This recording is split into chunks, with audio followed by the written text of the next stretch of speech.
दोस्तों जीअं त जून जुलाई आहे।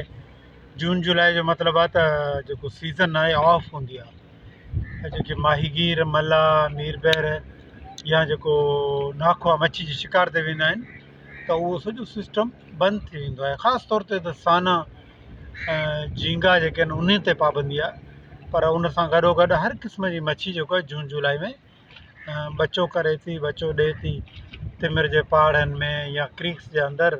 तंहिंजे करे हुकूमत जे तरफ़ां 2 महीना पाबंदी आहे। हाणे इन 2 महीना जेको हंटिंग ते या शिकार ते पाबंदी आहे त माहीगीर गुज़ारो कीअं था कनि।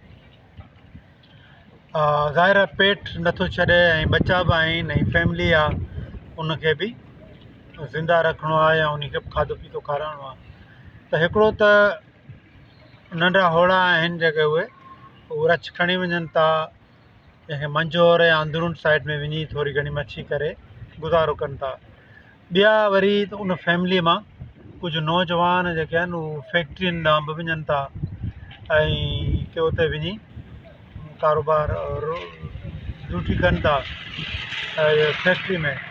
के वरी ॿिए मुख़्तलिफ़ क़िस्म जी मज़दूरी थी सघे थी, जीअं मिसाल इब्राहिम हैदरी में बोट बिल्डिंग ॿेड़ियूं ठाहिण वॾो आहे त उते कुझु नौजवान ही कनि था।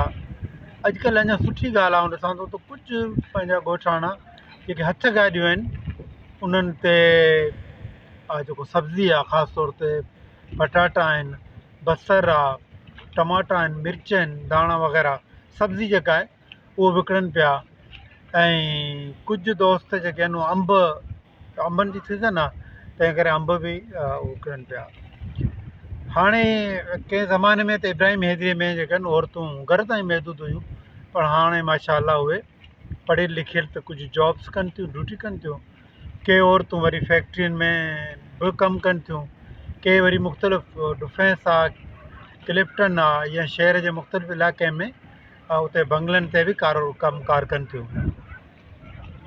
त चवण जो मतिलबु आहे त हा, कुझु औरतूं जेके ॻाल्हि रहिजी थी वञे उहे आहिनि त नंढा नंढा उन जा दुकान आहिनि, जंहिंखे माण्हू टक शॉप बि चई सघे थो, बजा लोलाब थी सघनि था ऐं उते कुझु ॿारनि जूं शयूं ऐं ख़ासि तौर ते पटाटा जंहिंखे आलू ऐं इन क़िस्म जी शयूं, चटणी वग़ैरह उहो विकिणनि था। त ज़ाहिर आहे ज़िंदगी हिकु जॻह ते बीठल कोन्हे, हलंदड़ आहे ज़िंदगी, त हू कुझु न कुझु पंहिंजे लाइफ खे अॻिते वधाइण जे लाइ अॻिते अचनि पिया। आख़िर में सिर्फ़ु आउं हिकिड़ो नौजवाननि खे मैसेज ॾियणु चाहियां थो त जेको इहे गाॾियूं आहिनि, हथ गाॾियूं जेके आहिनि, इहो तव्हां नौजवान जेके आहिनि उहे खणो, सब्जियूं विकिणो, हिन में फ्रूट विकिणो ऐं या घर वटि को नंढो वॾो दुकानु ठाहियो सब्ज़ी जो। ऐं उन सां गॾोगॾु गर्मी आहे त शरबत जो बि थी सघे थो, या घर वेठे को अहिड़ो कॉफ़ी शॉप बि खोले सघिजे थी। त मुंहिंजे चवण जो मतिलबु आहे त कारोबार शुरू करियो, छो त सिर्फ़ु फिशिंग मां मसइलो हल कोन थींदो। तंहिं लाइ नवां नवां कारोबारनि जे तरफ़ मां रुख़ करियो ऐं अचो ऐं पाण खे सेट करियो ऐं पाण खे ख़ुशहाल करियो। महिरबानी।